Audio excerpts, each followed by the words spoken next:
अगर आप रोज शिव जी को जल चढ़ाते हैं तो ये वीडियो अंत तक जरूर सुनिए, क्योंकि अनजाने में की गई ये 12 छोटी गलतियां आपकी पूरी पूजा का भाव बिगाड़ सकती हैं। भोलेनाथ भावना के देवता हैं, लेकिन भावना के साथ सही तरीका भी जरूरी है। आज हम जानेंगे जल चढ़ाते समय क्या नहीं करना चाहिए। इस वीडियो में बताया गया है कि शिवजी को जल चढ़ाते समय कौन सी 12 आम गलतियां नहीं करनी चाहिए, और साथ ही यह भी समझाया गया है कि सही तरीका क्या है, सही भावना क्या होनी चाहिए, और पूजा के बाद आचरण कैसा होना चाहिए। ये वीडियो डर फैलाने के लिए नहीं, बल्कि श्रद्धा, समझ और सही मार्गदर्शन देने के उद्देश्य से बनाया गया है।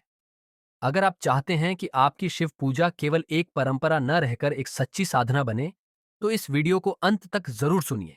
सबसे पहली गलती है जल चढ़ाते समय मन का अशांत होना। कई लोग जल्दी जल्दी चिंता या गुस्से में जल चढ़ा देते हैं। शिव जी को चढ़ाया गया जल तभी फल देता है जब मन शांत हो। इसलिए जल अर्पित करने से पहले 2 पल रुकें, गहरी सांस लें और मन को स्थिर करें। शिव पूजा का पहला नियम है शांति। दूसरी गलती है अशुद्ध या गंदे पात्र में जल लाना। शिव जी को चढ़ाया जाने वाला जल साफ होना चाहिए और पात्र भी स्वच्छ होना चाहिए। इसका अर्थ केवल बाहरी सफाई नहीं, बल्कि भीतर की सच्चाई भी है। पूजा में स्वच्छता का सीधा संबंध मन की पवित्रता से होता है। तीसरी गलती है जल बहुत तेज धार से चढ़ाना। कई लोग जल्दी में या दिखावे के लिए तेज धार से जल अर्पित करते हैं। शास्त्रों में बताया गया है कि शिवजी को जल धीरे धीरे प्रेम भाव से चढ़ाना चाहिए। तेज धार अहंकार का प्रतीक मानी जाती है, जबकि धीमी धार विनम्रता का। चौथी गलती है पूजा के समय मोबाइल या बातचीत में लगे रहना। आजकल लोग मंदिर में भी फोन देखने लगते हैं। ये सबसे बड़ी भूलों में से एक है। शिव पूजा एकाग्रता चाहती है। जब मन कहीं और होता है तो पूजा केवल एक औपचारिक कर्म बनकर रह जाती है। पांचवी गलती है गलत समय पर जल चढ़ाना। बहुत देर रात या आलस्य में बिना भावना के पूजा करना सही नहीं माना जाता।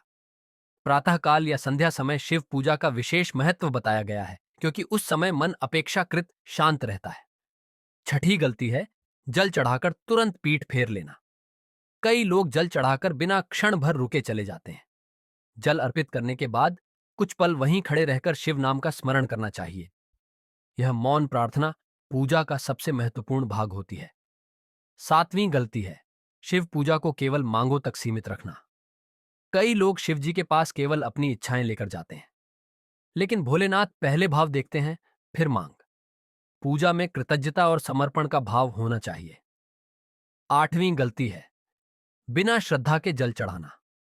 अगर मन में यह भावना हो कि बस करना है, तो उसका फल बहुत सीमित होता है।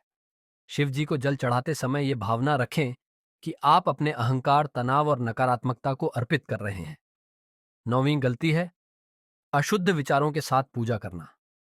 पूजा के समय दूसरों के प्रति द्वेष, ईर्ष्या या क्रोध मन में नहीं होना चाहिए। शिव जी को शुद्ध मन अत्यंत प्रिय है, यही कारण है कि उन्हें औघड़ कहा गया है। 10वीं गलती है शिवलिंग को स्पर्श करने में असावधानी। कई लोग नियमों को समझे बिना शिवलिंग को छूते हैं। अगर मंदिर की परंपरा इसकी अनुमति न दे, तो केवल जल अर्पित कर दूर से ही नमन करना चाहिए। 11वीं गलती है जल चढ़ाकर उसका अपमान करना। चढ़ाए गए जल को पैरों से लांघना या उसके प्रति असम्मान दिखाना उचित नहीं माना जाता। ये जल श्रद्धा का प्रतीक होता है। 12वीं और अंतिम गलती है पूजा के बाद गलत आचरण। शिव पूजा केवल मंदिर तक सीमित नहीं है। पूजा के बाद भी दिन भर का आचरण संयमित, सत्य और सरल होना चाहिए। यही पूजा की पूर्णता है। अब जान लेते हैं कि क्या करना चाहिए। शिव जी को जल चढ़ाते समय मन शांत रखें, शब्द कम और भावना अधिक रखें। धीरे धीरे जल अर्पित करें और मन ही मन ओम नमः शिवाय का स्मरण करें। पूजा के बाद कुछ पल मौन में बैठें। यही मौन शिव से जुड़ने का सबसे सरल मार्ग है। याद रखिए, शिव जी को प्रसन्न करने के लिए बड़े बड़े कर्मकांड नहीं, बल्कि सच्चा भाव चाहिए। अगर पूजा के साथ साथ आपका व्यवहार भी सरल, सत्य और करुणा से भरा होगा, तो भोलेनाथ की कृपा अपने आप जीवन में दिखाई देने लगेगी। शिव पूजा का उद्देश्य डर नहीं, बल्कि भीतर की अशांति को शांत करना है। जब मन शांत होता है, तो जीवन स्वयं ही संतुलित होने लगता है। यही शिव तत्व का सार है।